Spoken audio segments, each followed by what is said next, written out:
Thank you for joining me on this week's Tell Us How to Make It Better podcast.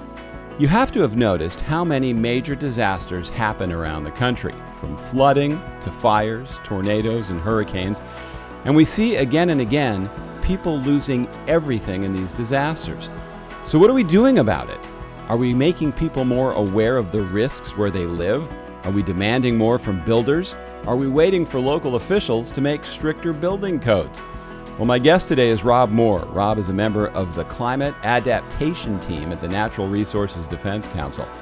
Rob and the NRDC are addressing the issues I've just brought up, and today we'll be talking about things that every homeowner should be thinking about so you don't get wiped out by the next disaster. I'm George Siegal, and this is the Tell Us How to Make It Better podcast. Your home is probably your biggest investment, and every week we show you warning signs and solutions to help you protect it. Tell Us How to Make It Better is partnering with the Readiness Lab, the home for podcasts, webinars, and training in the field of emergency and disaster services. Rob, thank you so much for joining me today. Oh, it's my pleasure. Thanks for the invitation, George. Now, I've been reading a lot of the stuff you sent me, and it kind of overwhelmed me in going, wow, we've got a lot of stuff we really have to worry about. And I'm aware of that because of all the podcasts and the films that I've made, that there are some problems. So tell me what you're working on at the NRDC right now to move the world, and that you're feeling some progress in to make things better. Yeah, so I'm on a team at NRDC that's primarily focused on issues around climate adaptation. How are we going to change our policies, practices, how we make decisions in the face of climate change? And my part of the team focuses mostly on issues around how flooding is becoming more severe and more frequent because of climate change, as well as sea level rise issues that are becoming more and more of a concern with each passing year. So with those issues kind of as the challenges before us, we've been pursuing a suite of things, both at the federal and primarily the state level, to help communities, individuals, governments figure out how are we going to protect ourselves from the impacts of climate change that can no longer be avoided. Now, one of the things that's frustrating for me is when things become political, and no matter what side of the aisle you're on. And I like to look at it from the standpoint of, hey, there's major disasters, people are getting wiped out, there's flooding, there's all kinds of problems. Let's focus on the problems. What can we do to fix them? So what do you run into in trying to do that? Because I know it's very difficult to get people to make change, whether it's a politician, whether it's a local official. How do you guys navigate those roadways to try to get stuff done?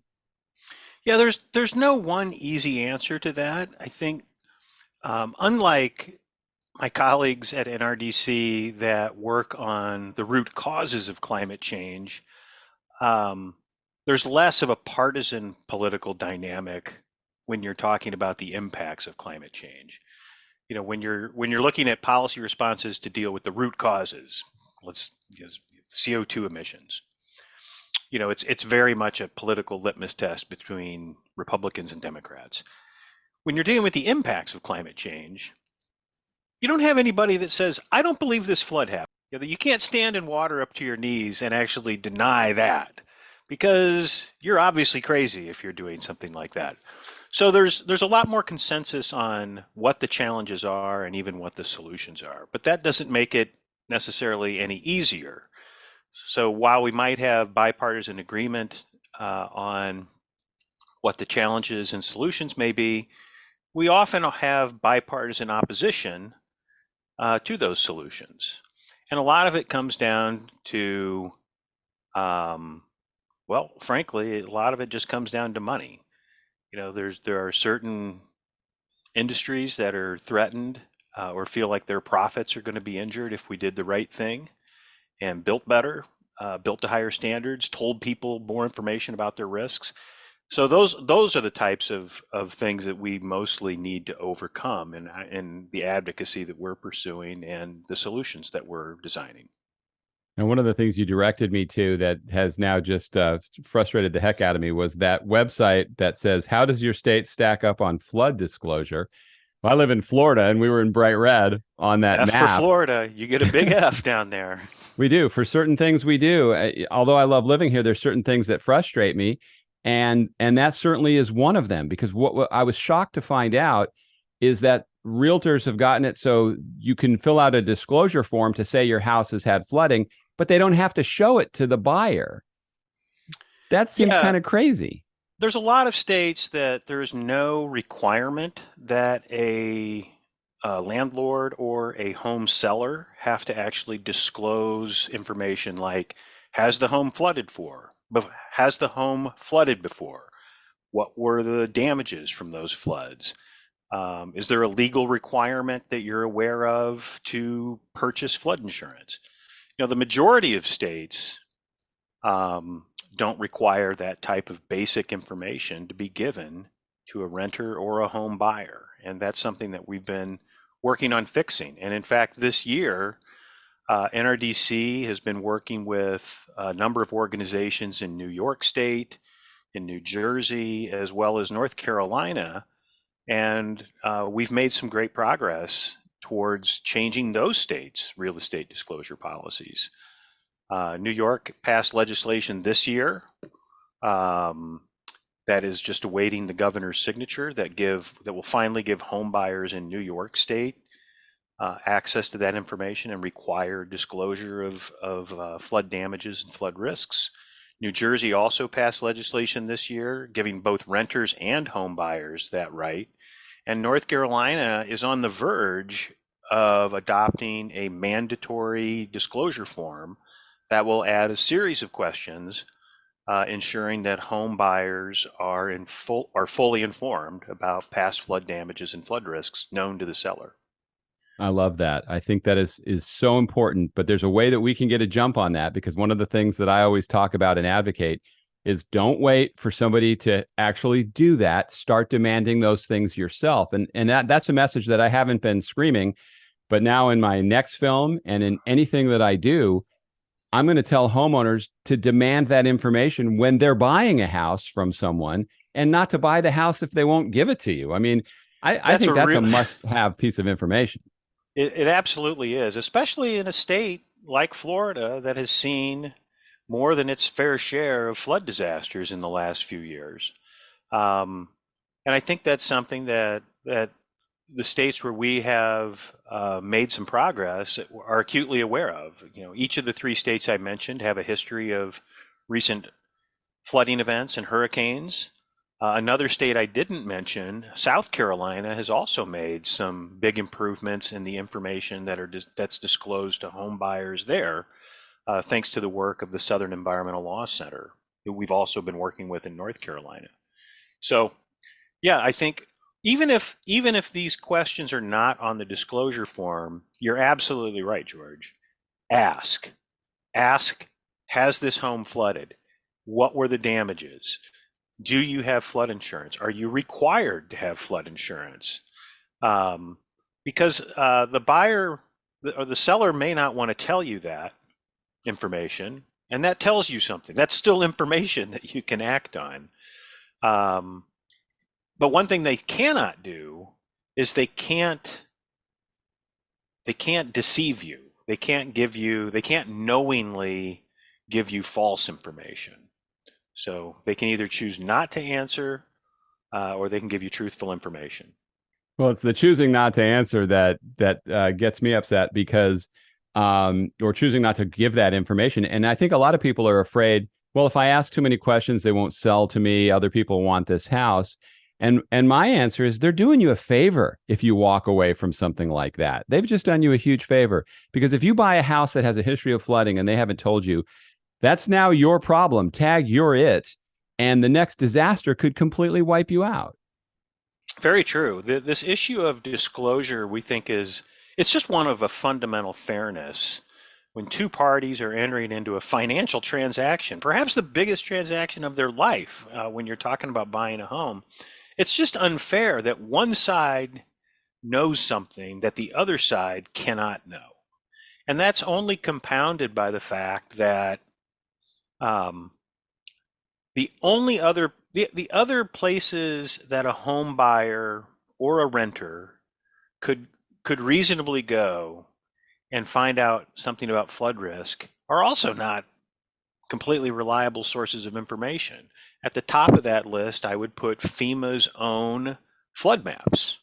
These are flood maps that are produced by the Federal Emergency Management Agency, and they are produced for purposes of both communicating flood risk to the public, but also informing local communities, engineers, architects, urban planners, banks about where is it safe to build and where is it more risky to build.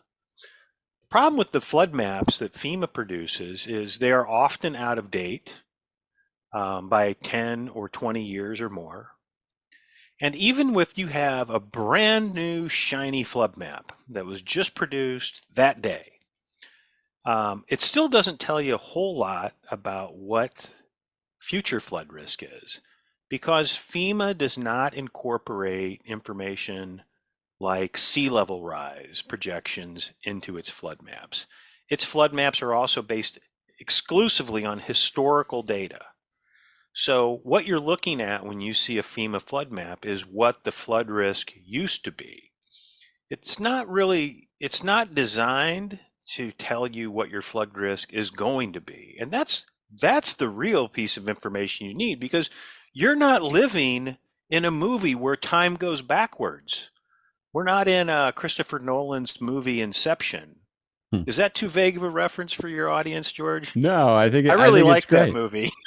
Yeah, I think it's like the expression built to code. It's like, okay, so you're Yeah, taking the minimum that's standard the for my minimum. safety, and you're saying invest $1 million or 2 million or whatever you're spending, Right. 100,000, 500,000, because we're built to code. How about we're anticipating problems, thinking forward? And that's really what needs to be done with flooding. That FEMA map can be extremely misleading. Yeah, so just for example, when Hurricane Sandy hit New York City in 2012, the flood map that was in effect for New York City had been produced in 1983. So it shouldn't be a big surprise that the flooding was actually more extensive than FEMA's flood map led people to be prepared for. Um, FEMA recognizes that this is a problem, but has yet to put forward a new mapping methodology or even really experiment with ways of incorporating future conditions into its flood maps. But it's definitely needed. The same can also be said of FEMA's what's called their minimum codes and standards. So, in order for a community to participate in the National Flood Insurance Program, which means a community is going to make it possible for residents to purchase flood insurance, they have to adopt the flood map, but they also have to adopt building codes and zoning ordinances that meet minimum standards established by FEMA. FEMA has not updated its minimum standards since Jimmy Carter was president in the mid 1970s. So, we're not exactly moving the ball towards a more climate resilient future with our codes and standards when the federal agency who's supposed to be advancing that conversation is still stuck in the 1970s. We need standards and codes and flood maps that are prepared for the 21st century that we're living in. And so that raises the question, is like, why aren't they doing that? It's like when insurance companies should be demanding that they do it. If they're paying out billions of dollars in losses every year, you would think there'd be a lot of entities that would be really in favor of that. But the one that's probably the least in favor of it might be the building industry, because they're also the rebuilding industry. It seems kind of counterintuitive that they're the ones that fix the problems that they helped create. Yeah, that's often the case. In fact, the National Home Builders Association filed comments with FEMA, basically opposing or expressing reservations about telling people the truth about their flood risks, that maybe that was a bad idea. I don't know why they think that's a bad idea, but we could probably make some educated guesses in that regard. Um, but yeah, those are the types of entities who are kind of they seem to have a vested interest in keeping the public in the dark about the risks that they face in their in the home that they are considering purchasing, and that's got to change, and that is changing. So so we're happy to see the progress that's being made in certain states, but we really this is a national problem. If you look at the flooding that just hit Vermont in the last couple of weeks, that's a state. It also has no requirements to disclose past flood damages or flood risks. So when Hurricane Irene caused widespread damage in New York in 2011, nobody that's bought a home or rented a home in Vermont since then was told anything about the damage that might have been done to their home. And now they're probably a little surprised to find out that their home, many people in Vermont may be finding out or will be finding out that the home that flooded in the last couple of weeks flooded previously in Hurricane Irene. But the lack of disclosure requirements never told them that. No, and tragically, insurance doesn't usually cover if your house floods. Correct. And people who don't live in a flood area can get flood insurance very inexpensively, which a lot of people from Harvey in Houston, their lives could be on a totally different path right now if they had spent $300 or $400 on flood insurance that nobody told them they needed. Very true. Very true. Yeah, it's very sad. Now, I read one of your op-eds about as floodwaters rise, outdated standards make the nation unsafe. This seems to be a lot of what we're talking about right now. And, which all the more reason for people to ask more questions. I mean, what can we do about the fact that things are getting worse and we feel like we're just standing there and the water's rising around us? Well, I will say FEMA knows the problem that it has with its standards and is working to address it. So in 2021, the Association of State Floodplain Managers joined NRDC in what's known as a petition for rulemaking, which is basically we laid out to FEMA all of the reasons why they had a legal obligation to update these standards that had not been reviewed since the 1970s. And FEMA, to its credit, concurred with our petition and is making headway now in developing new standards, and hopefully, knock on wood, we're going to see new regulations proposed sometime in the next 12 months. Now, you said they did the first step. They asked the public for input, Correct. which, okay, that's good. But now that they have the input, let's have the plan. I mean, I would be, if my house flooded and I knew somebody had the secret sauce to maybe save me, that would be infuriating. Well, yeah, it is. The wheels of government sometimes turn much more slowly than we would like them to. I mean, on the one hand, FEMA could have simply said, well, you're right. We haven't updated these in 50 years.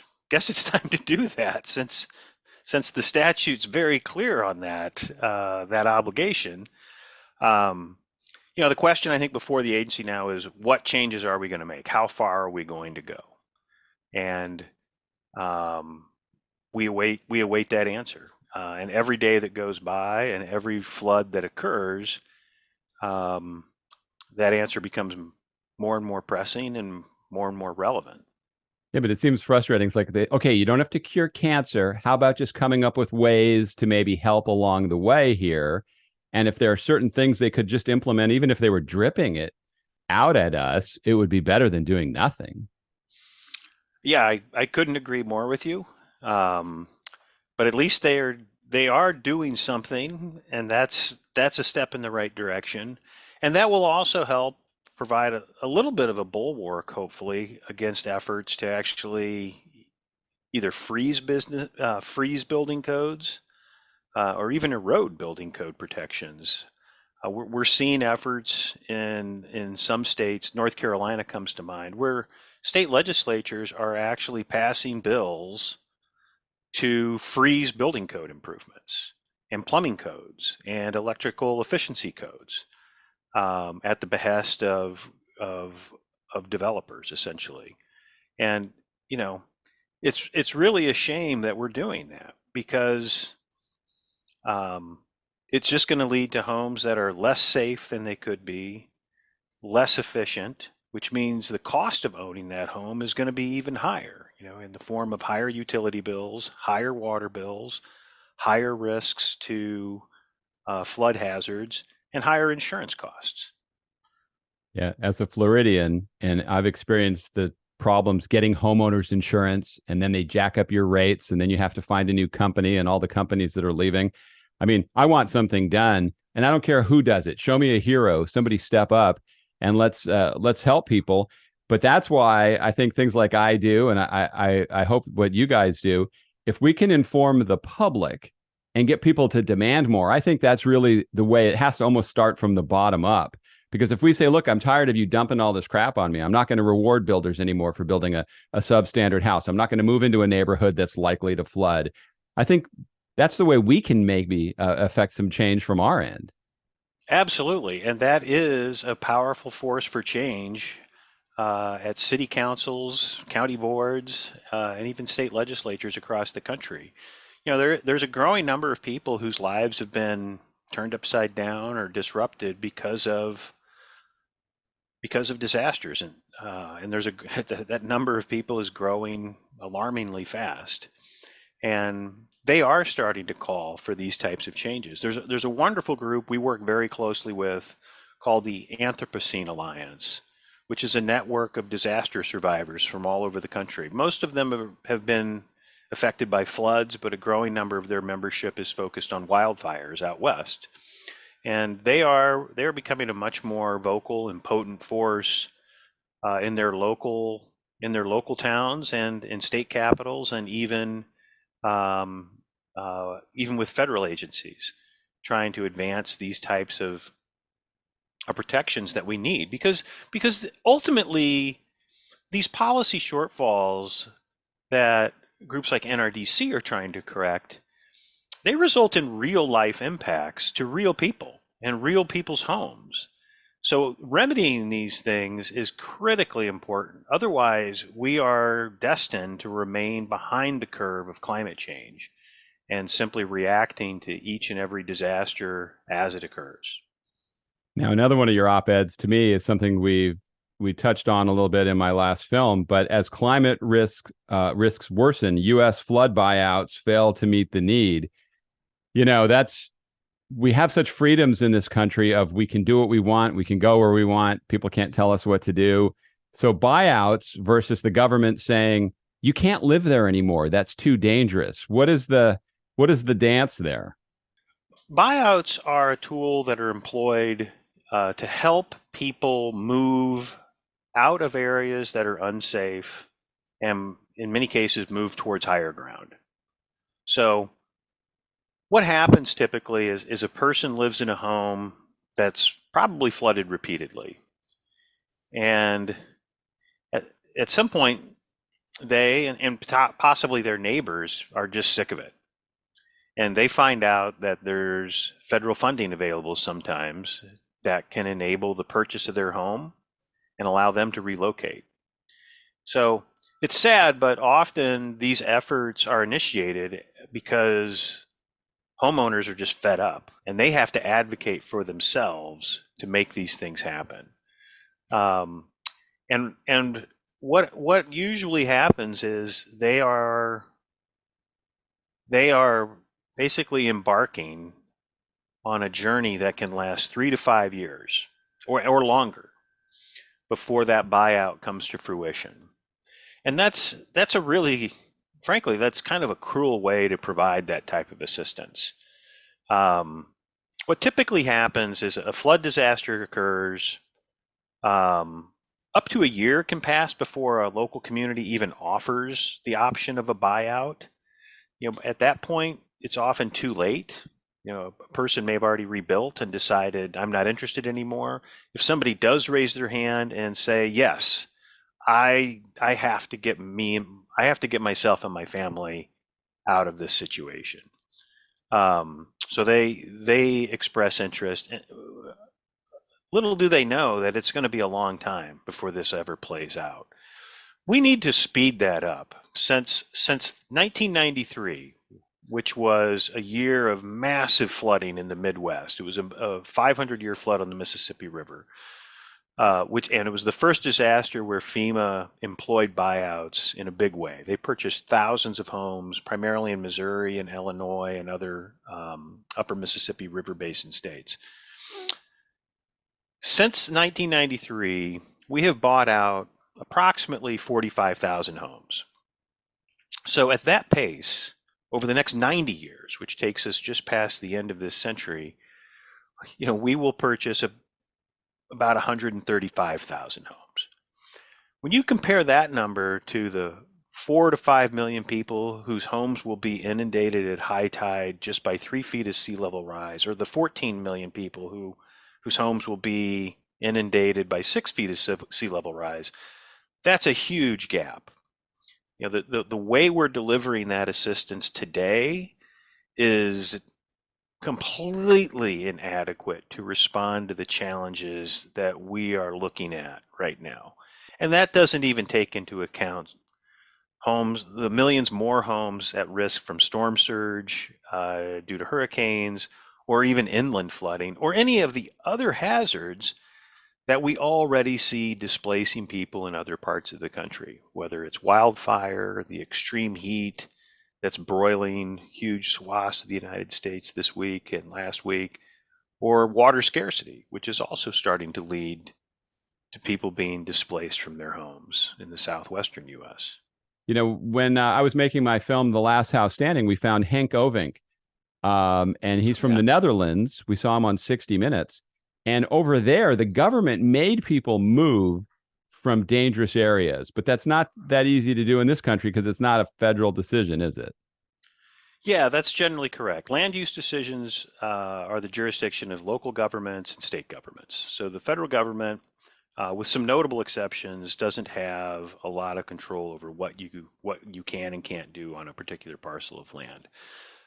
There may be permitting requirements that you have to meet, but they don't generally have the ability to say, thou shalt not build there, thou shalt build over here.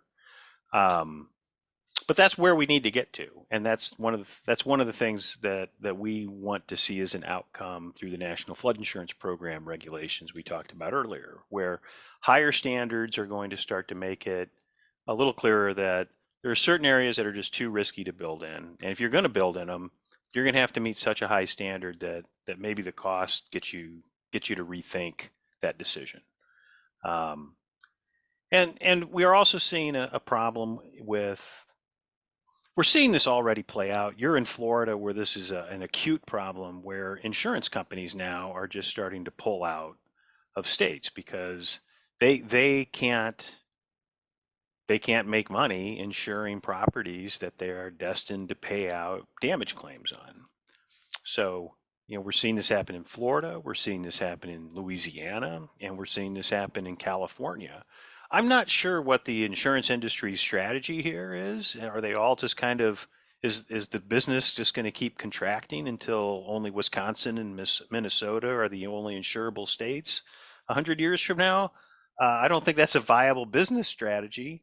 So my hope is that we're going to start seeing insurance companies get much more involved in these local proceedings on establishing stronger building codes, stronger zoning ordinances, as well as just weighing in on local land use decisions.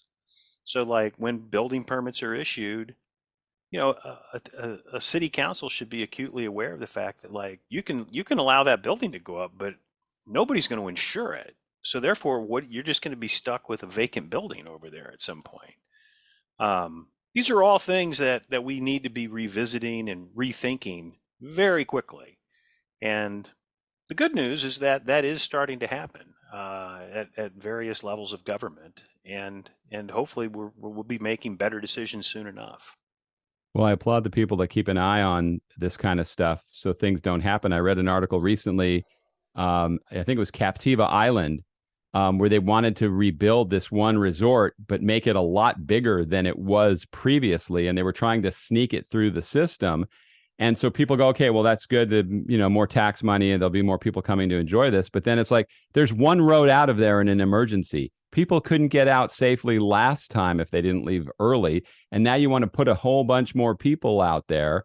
It's like we really have to watch everything that goes on a local level, because it's not always in everybody's best interest. It's the people that are down there maybe looking out after their own interests. Yeah, and it's a problem that local communities have. Developers, deep-pocketed developers, are often very quick to sue if they get a building permit or a zoning variance denied. And a city or a town is often very risk averse when it comes to litigation, because it can be caught, even if you're going to win, even if you are on even if you're on good legal ground, it still costs money and it still costs time to enter into litigation if you're sued. So sadly, too many communities, I think, just say, let's just give them the permit and avoid the hassle, which just empowers poor decision making all around. It sets bad precedents, and it sets us up for failure in the future. And we're just going to spend more money correcting the problem later than we would have spent avoiding the problem in the first place. Yeah, I think when we build in dangerous areas, and what's interesting is the people that take the risk to be in the most dangerous areas are really affecting everybody else's insurance rates when there's damage. It's like we've been lucky here in Tampa. We haven't had a bullseye, but we're still paying for it. Now, when we have ours, it's going to be bad. Ian would have wiped us out last year. I think we just got so incredibly lucky. But, that's something to think about is, it could all go away so quickly. I think a lot of us take it for granted. Yeah, I think you're right. And the future the future is a lot riskier than it used to be, and we just have to take that into account for the decisions we make, and whether that's at the individual level, or we're talking about whether that's the level of the individual, or that goes all the way up to the president and Congress too. Yeah, the next few months are going to be scary here in Florida. The water in the Gulf right now is in the mid to upper 90s in some places. It's like bath water. Yeah, that is really scary, especially when you're talking about hurricanes. That is the engine for intensifying hurricanes, and we've seen these rapidly intensifying storms the last few years. Hurricane Michael was like that. Hurricane Ian was like that. So, if these things, August, September, and October, I'm really hoping for a boring end to hurricane season. But as you say, the water temperatures are pointing to a different result. Yeah, there was a buoy down in the Keys that registered a temperature of close to 100. I mean, that's warmer than some people heat their hot tubs. I know. It's a whole new ball game out there. And even if it's not a hurricane that affects, I was reading that the coral reefs of Florida are all in danger. I mean, there's the things that, we're talking about homeowners here, but there's so many other environmental risks that we didn't even touch on that you really have to think of it all, don't you? Yeah, it's, climate change is affecting everything. It's not just flooding. It's not just heat. It's what's happening to the oceans. It's what's happening to our communities. It's what's happening to other natural systems out there.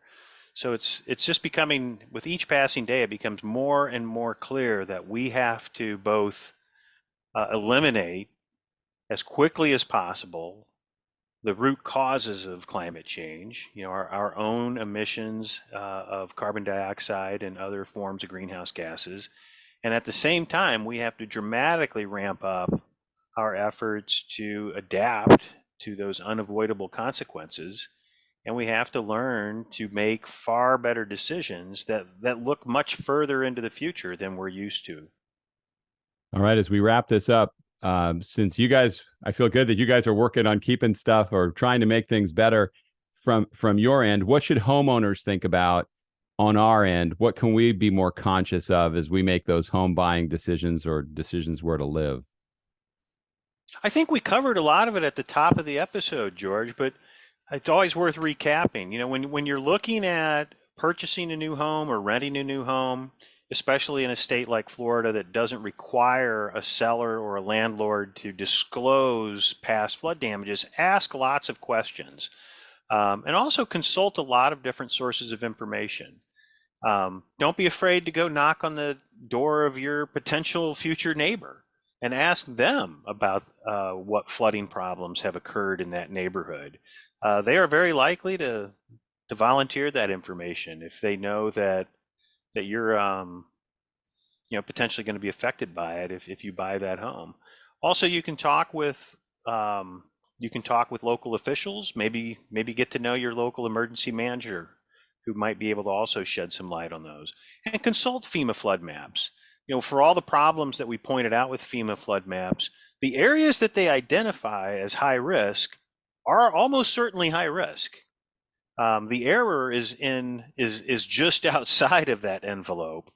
Areas that probably are high risk but aren't mapped that way currently. So it's still worthwhile to look at the FEMA's flood maps, but just keep in mind that they may actually underpredict the true risk of flooding today and farther into the future as well.